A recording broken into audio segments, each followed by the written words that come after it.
Me encuentro aquí desde la ciudad de Buenaventura como medio de comunicación CNC. Vamos a entrevistar a un personaje muy conocido para los miembros de la Iglesia Adventista y como tal es bueno conocer el enfoque y el propósito que tiene esta entrevista. Encuentro aquí con el pastor Hugo Gambetta, destacado evangelista mundial, director en la actualidad del programa El Evangelio Eterno.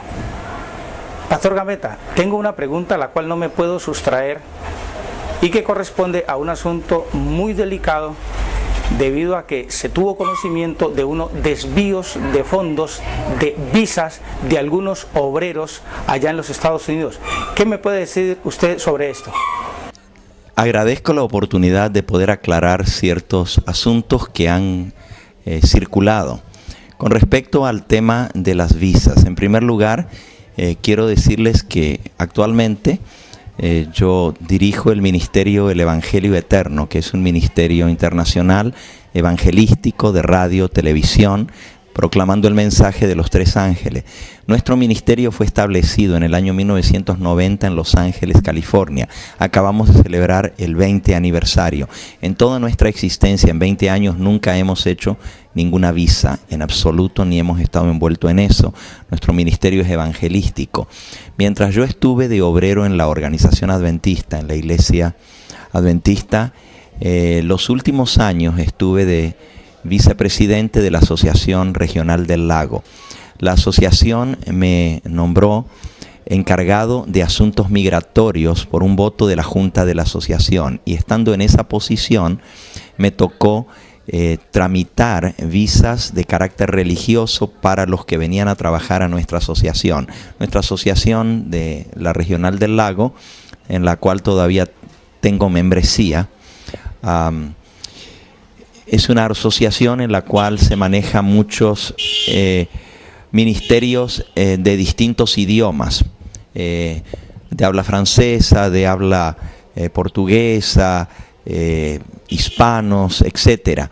Y la asociación me nombró a mí encargado de tramitar visas para los pastores que se traían, para los obreros, maestros, cosa que tuvimos que aprender. Había un abogado de parte de la conferencia que firmaba y revisaba esos papeles, y se abrió un programa de colportaje mediante el cual se traían a personas que tenían experiencia en colportaje para venir a trabajar en los Estados Unidos con una visa de trabajo de carácter religioso. Una de las cosas que se ha dicho es que ha habido tráfico de visas, que se han vendido visas, que se ha llevado gente ilegal. En primer lugar, nunca jamás se llevó ninguna persona ilegal. Justamente por eso era el propósito de hacer las visas, para traerlos en forma legal. En segundo lugar, nunca se cobró dinero por las visas. La asociación tomó un voto, la junta de la asociación, de pedir un depósito para poder traer a las personas que venían a colportar. A ningún pastor jamás se les cobró ninguna cosa de la visa, más que los gastos de tramitar la visa con migración. Pero los colportores tenían que hacer un depósito para que cuando vinieran a Estados Unidos tuvieran cómo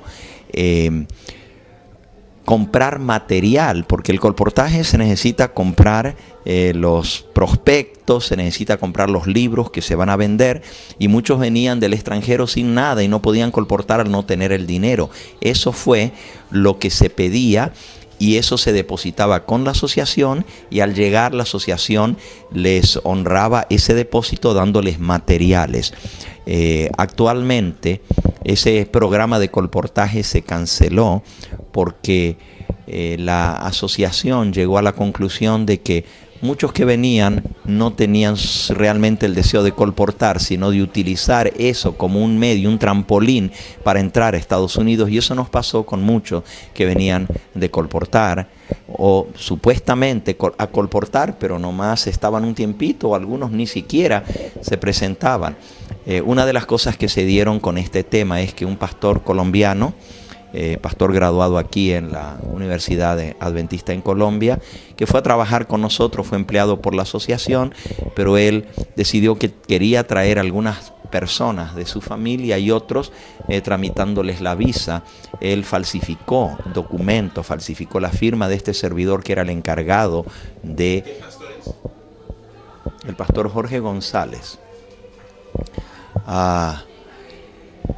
Este pastor tramitó muchas visas y finalmente cuando esto salió a luz y se descubrió, obviamente él fue despedido y también se descubrió que él estaba cobrando, diciendo que ese dinero era para tramitar la visa y para pagar abogados, y él estaba cobrando por esas visas. Al descubrirse eso, la asociación lo despidió y se le obligó a devolver el dinero a aquellas personas a quienes les había solicitado dinero. La iglesia descontinuó este programa de visas porque también la unión recomendó que no se hicieran más estas visas porque el colportaje no tenía todas las calificaciones para una visa religiosa. Se necesitaba tener un salario fijo y el colportor vive de las comisiones que recibe. Entonces, por esa razón se escogió no seguir con ese programa de colportaje. Este servidor estuvo encargado de tramitar esas visas, eran aprobadas por la asociación, o sea, por el abogado, el apoderado de la asociación. Él revisaba estos papeles.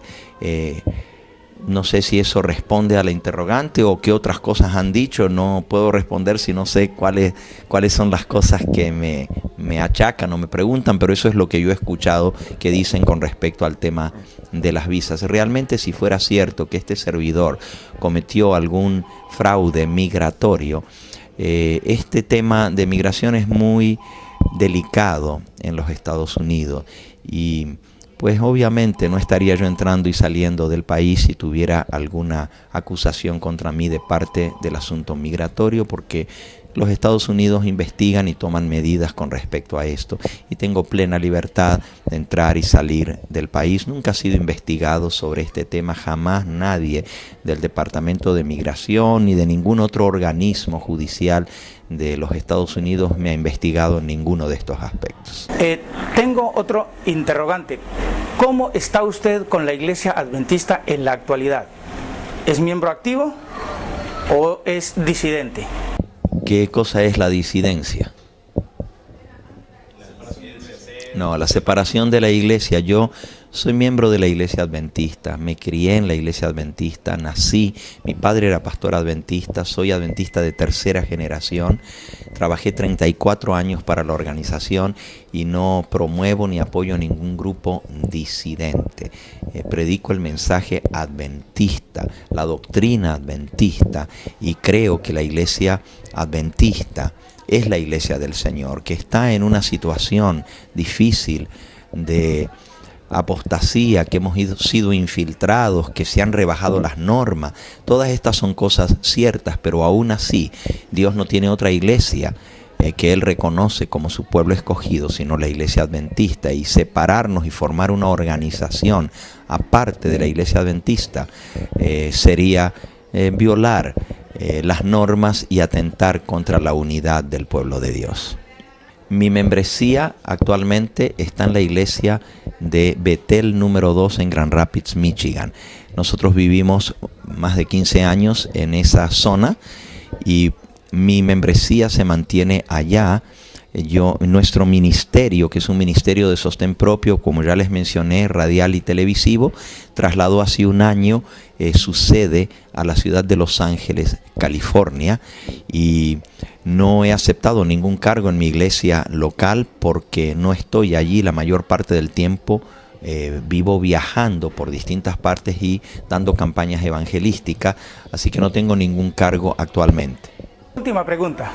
Respecto a el diezmo bíblico, ¿qué significa para usted diezmar? El pueblo de Israel recibió instrucciones de parte de Dios con respecto al uso del diezmo. Él dijo que el primer diezmo era para los levitas, para la manutención de aquellos que servían en el santuario. Ese diezmo es exclusivamente para el uso de aquellos que predican el Evangelio. El apóstol San Pablo nos dice que los que viven del Evangelio, que los que predican el Evangelio vivan del Evangelio. Al ir consagrando Dios a ese pueblo y dándole más luz y más conocimiento, el pueblo también daba hasta una tercera parte de sus entradas para la causa del Señor. El segundo diezmo es un diezmo no obligatorio, sino voluntario, mediante el cual nosotros le mostramos al Señor que le amamos. El primer diezmo es devolverle al Señor lo que es de Él. Si nos quedamos con esa parte, le estamos robando. El segundo diezmo es un diezmo de agradecimiento al Señor. Y también el Señor habla en su palabra que el pueblo de Israel cada cierto tiempo daba otro diezmo para ayudar a las viudas y a los huérfanos.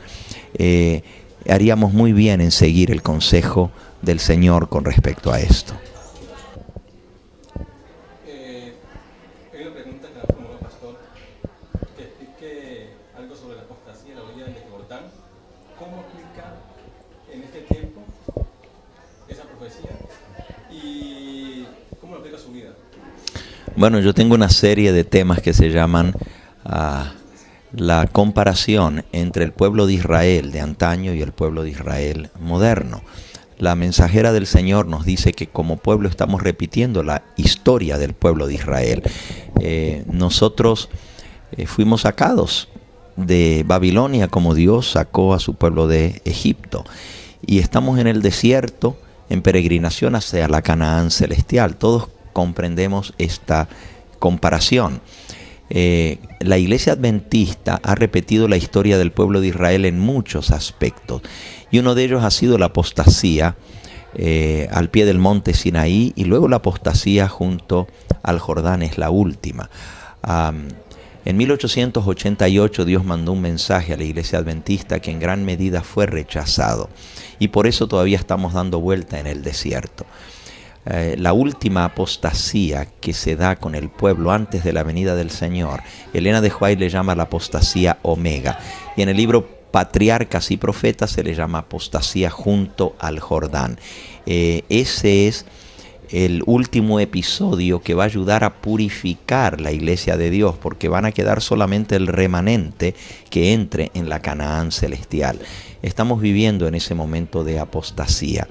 Y el llamado de Dios es a que volvamos a las sendas antiguas, que nos consagremos al Señor, que salgamos del estado de la odisea que le da náuseas al Señor, y que abandonando todo aquello que es apostasía en nosotros, nos consagremos a Él para hacer su voluntad. El mismo movimiento que salió de Egipto es el movimiento que entró en Canaán, pero la generación que había salido de Egipto no entró a Canaán por su apostasía, por su rebelión contra Dios. De igual manera, el mismo movimiento que Dios levantó en 1844, la Iglesia Adventista, es el movimiento que va a entrar en la Canaán celestial. Pero tenemos que pasar por ese episodio triste de apostasía. Y esto es lo que estamos viviendo actualmente. Dios va a tener un pueblo remanente. Dios tiene ese pueblo que todavía necesita deshacerse de toda carga, como dice el apóstol Pablo, y poner sus ojos en Cristo para lograr la victoria. Esa victoria se logra a través de Cristo, y es una victoria en la cual podamos vencer todo pecado heredado y adquirido para lograr... Perdón, sí, es que pensé que me estabas hablando y me interrumpí. Esa victoria se logra a través de Cristo Jesús, porque cuando Él venga, Él va a tener una iglesia pura, santa y sin mancha y sin mácula. La iglesia militante, dice la mensajera del Señor, es imperfecta, pero la iglesia militante no es la iglesia triunfante. Tiene que pasar por este reavivamiento y reforma para que el Señor pueda utilizarnos en el fuerte pregón final. Yo aplico ese mensaje a mi propia vida y le pido al Señor cada día que me ayude a vivir de toda palabra que sale de la boca de Dios. Por eso predico un mensaje de reavivamiento y reforma, llamando a la hermandad a volver a los caminos del Señor, a consagrarnos a Él para cumplir su mandato. No sé si esto responde, el tema es mucho muy amplio, pero por lo menos explico un poquito.